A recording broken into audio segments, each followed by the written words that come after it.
Hi, so today I'm going to be responding to the claim Asian Americans are negatively represented in the media, and this influences the way others view them.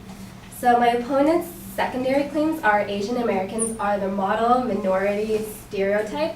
The second claim he made was Asian American men are depicted as undesirable or evil.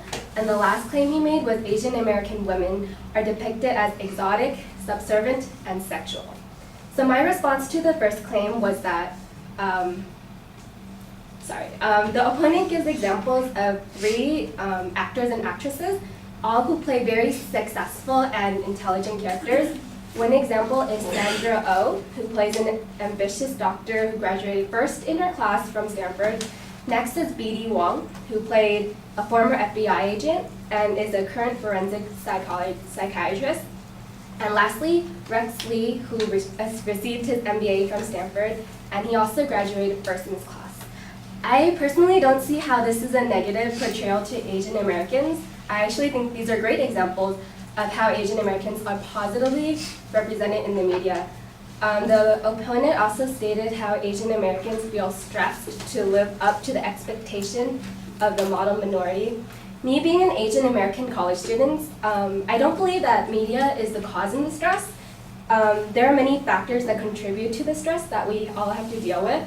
According to the Associated Press and MTV survey, 85% of college students feel stressed on a daily basis, highly because of academics and finances. This includes students from different backgrounds, including whites, Asians, Black, not just Asian Americans. And lastly, an example of a famous Asian American who is always in the media, but not because of his intelligence, is Jeremy Lin. For you guys who do not know who Jeremy Lin is, he currently plays in the LA Lakers, and he currently has over a $25 million 3-year contract with them. To my response to the secondary claim, 2 Asian American men are seen as undesirable. One example the opponent used was that during World War II, depictions of Asians were that they looked like mice and rodents with buck teeth. The opponent says that Asian features and Asian accents are not part of his all-American white boy. And this is more of a value-based claim. Personally, I think this is a racist claim, and it taunts the physical appearance of ethnic individuals who do not look like your typical white all-American boy. And also, I don't see how World War II depictions are related to present media. The opponent also compares Asian men to be considered unmanly based on white standards. He states how Asian men are more undesirable because they are quote-unquote less hairy, shorter, and have smaller white bone structure. Maybe according to American culture, this is true, but in Asian culture, an individual is masculine if he is able to financially support his family. But nevertheless, these opinions about masculinity is different from the negative representation of the media, which is his claim. An example of a famous desirable man is Daniel Day Kim, and he currently stars in Lost, Hawaii 5-0, and even has role in Spider-Man 2 and CSI. And my response to the last claim, that Asian American women are depicted as exotic, subservient, and sexual, the opponent states that Chinese females are seen as prostitutes and sexual objects because of their reputations in war. This piece of evidence fails to recognize that it's not Chinese women, but Japanese women who were forced into prostitution during World War II against their will. So over 200,000 women were forced as sex slaves, resulting in the largest case of human trafficking in the 20th century. Not only is this piece of evidence irrelevant, it is also outdated and doesn't have to do anything with the media. Plus, these Asian women are not considered Asian Americans.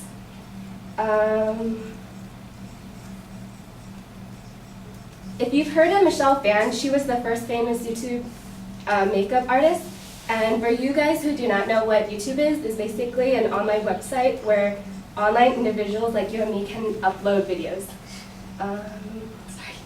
After hearing my speech, I hope you'll agree that there are many Asian Americans who are positively represented in the media, and this claim is more of a value-based claim about how Asian Americans' appearances differ from white Americans and is not a valid argument about how Asian Americans are negatively represented in the media.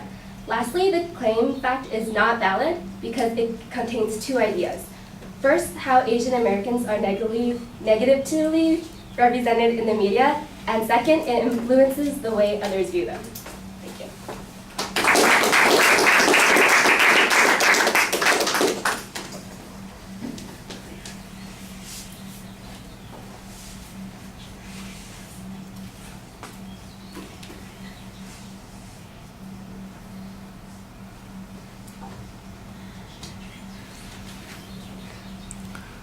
All right, well, you identify the advocates' claims pretty clearly. You've got a good summary of them. The signpost on the first point was good.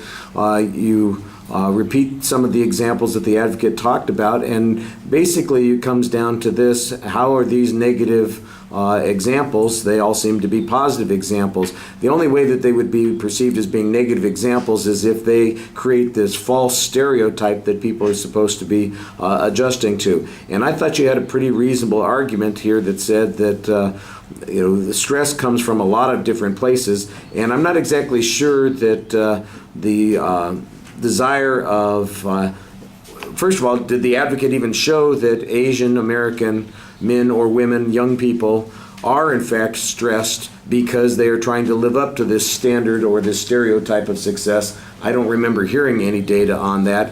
And second, is the source of the stress to be successful because they have these successful characters on these shows, or is there some other source? And I thought that was the right response to be making on that point, that look, everybody has stress, and that works a couple of ways. And there are lots of reasons that there is stress in Asian American cultures that have to do with the culture itself rather than the more dominant culture.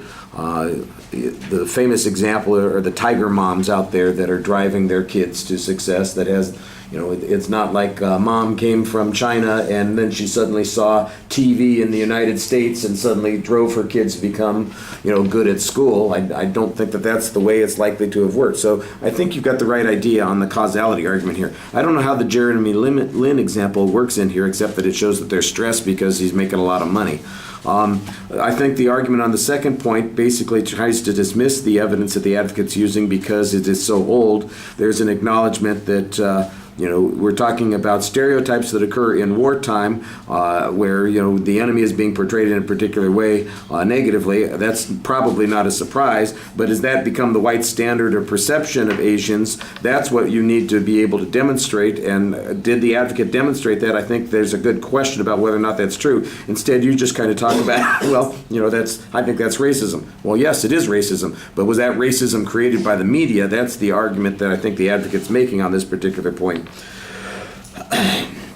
The other thing, there might be different standards of what makes a person desirable. I like the idea that you say, why is it that we are being judged here by the white standard? I thought that was the problem, that we shouldn't be judging by the white standard, but that's the only argument that the advocate presents on this particular situation, that there are other standards too. And I think that that's a good argument that needed to be developed a little bit more.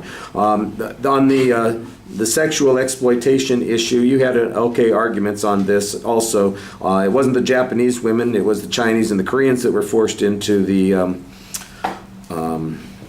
sex trade sort of thing. So it's, again, I'm not exactly sure, like you said, how does that affect the modern media? How does it affect anybody who's perceiving things that are going on in the media? Those are reasonable questions on that, and I think that that's the way you get to it. Your example of Michelle Phan, I'm not exactly sure what that demonstrates, except that, once again, you create a stereotype of success because she's one of the first big stars on YouTube. Damn her. And I think that there's an interesting argument to be made here that the advocate is trying to put people into a conundrum. Either we are damned in the media if the media depicts Asians in a negative way, because that means that you're racist, and if you portray them in a positive way, that means you're crushing their spirit and their esteem. And that seems like to be an odd contradiction that's going on there. All right.